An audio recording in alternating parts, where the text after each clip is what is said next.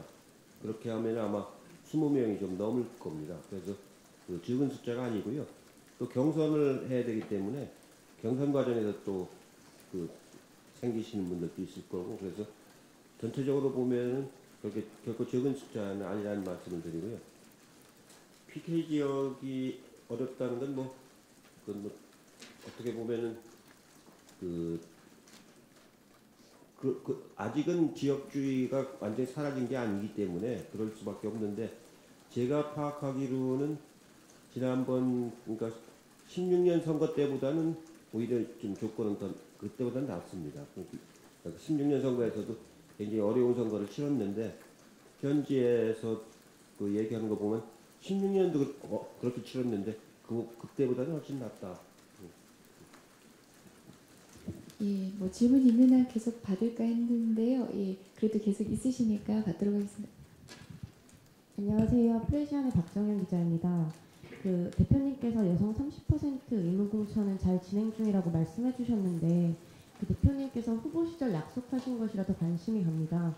이번 총선에는 30%를 달성하게 될 수 있을지, 당시 인큐베이팅 등 총선 이전부터 준비하실 예정이라고 하셨는데 어떻게 진행 중인지 진행 상황이 궁금하고, 그 대표님께서 사과 말씀도 하셨지만 명확한 답변이 없으셔서 다시 질문을 드리는데, 그 지난해 12월 6일에는 베트남 이주여서, 같은 달 28일에는 장애인, 지난 9일에는 경단녀, 그리고 어제 장애인까지 그 대표님께서 의도치 않게 사회적 약자를 향해 상처가 되는 발언을 계속하셨습니다.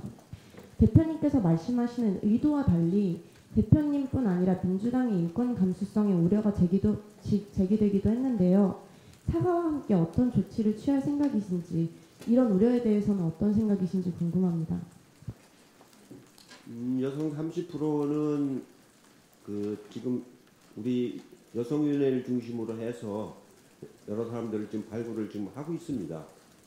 그래서 발굴을 해서 어떤 무조건 여성이라고 해서 되는 건 아니고 경쟁력이 있어야 되는 거기 때문에 그 발굴을 한 사람을 가지고 이제 여론조사 등으로 해서 검증을 지금 하고 있는 단계라서 가능한 한 많이 반영될 수 있도록 노력을 지금 하고 있다는 말씀을 드리고요. 자꾸 그 말씀을 하는데 더 이상 말씀을 안 드리겠습니다. 예, 아까부터 계속 손을 들어주셨는데 제가 마이크를 못 넘겨서요. 우리는 예. 매일경제 백상기원 기자입니다. 총선 관련한 얘기들은 이제 다른 분들이 많이 물어주셔서 저는 다른 걸 여쭤보려고 하는데요. 아침에 정책조정위원회에서 이제 3주택 이상 종부세에 대해서 좀 세분화할 수 있는 방안들이 필요하다, 중장기적인 관점에서 좀 필요하다는 말씀들이 있었는데, 지금 계속 보유세를 강화하고 있는 정부의 입장이 있기 때문에 혹시 당에서는 이런 것들에 대해서 어떻게 추진을 좀 하실 생각이신지, 그리고 그 세분화 방안에 대해서는 공감대가 좀 있는 내용인지 좀 여쭤보고 싶습니다. 실제로 기본적으로 우리나라 주택 정책에서 3주택을 갖는다는 거는 그 상식적으로 정상적인 게 아니지 않습니까? 자기가 사는 집을 하나를 갖고 그 정도로 이제 그 충족을 해야지, 그 다른 사람이 살 집을 가지고 맞으면 이익을 내려고 하는 그런 기본적인 생각은 바람직한 게 아닙니다. 그래서 기본적으로 보유세는 강화를 하고 대신 거래세에는 인하를 하는 그런 기본 정책을 가지고 대 나가는 것이 맞다고 보고요. 우리 당도 그런 입장에 같습니다. 그래서 3주택을 가지고도 세금 많이 하느냐고 그렇게 하는 그 문제 제기가 온당하다고 생각하십니까? 그건 아닙니다. 예, 뭐 좀 중복된 질문이 다른 결로 나오는 것 같아서 이 정도로 갈무리 하면 하는데, 그럼 마지막으로 기회를 드리도록 하겠습니다. 네, 안녕하세요. 저 뉴스핀 김현우라고 하는데요. 지난해 말부터 해가지고 이제 국회 혁신 관련해가지고 비상설 투기도 만들고 했는데, 혹시 뭐 국회의원 소환제라든가 그런 국회 개혁 관련해서 그걸 총선 공약에 넣는 방향이 좀 검토가 되고 있는지 궁금합니다. 예, 이제 국회가 정상화되고 개혁을 해야 되는데 지난 1년은 제가 봐도 국회가 참 비정상적으로 운영이 됐습니다. 아무리 협상을 하려고 해도 협상 자체를 거부했기 때문에 결과적으로는 그 여러 가지 법이 통과는 됐습니다만 이런 방식으로 국회가 운영돼서는 안 된다고 생각을 하기 때문에 국회를 여러 가지 점에서 그 국회가 자체 혁신을 해야 됩니다. 그 중에 이제 국민 소환제도 들어가고 이제 그러는 건데, 저 개인적인 견해로는 국민 소환제가 필요하다고 생각합니다. 이제 여러 가지 뭐 법리적으로는 이제 더 검토할 내용이 있는데 기본적으로는 국회의원들이 본연의 임무에 충실하도록 하기 위해서는 그런 소환제 같은 것이 필요하다고 생각을 하고 선거 공약에 포함시킬지는 내부적으로 더 검토를 해보겠습니다. 네, 협조해 주신 여러분 감사드립니다. 이것으로 새해 첫 이해찬 당대표 기자회견을 마무리하도록 하겠습니다. 부족한 내용들은 또 정책위에서 또 우리 사무국에서 대변인실에서 또 채워나가도록 하고요. 다음 기회에 곧 잡아서 다시 또 기난소통 이어가도록 하겠습니다. 고맙습니다.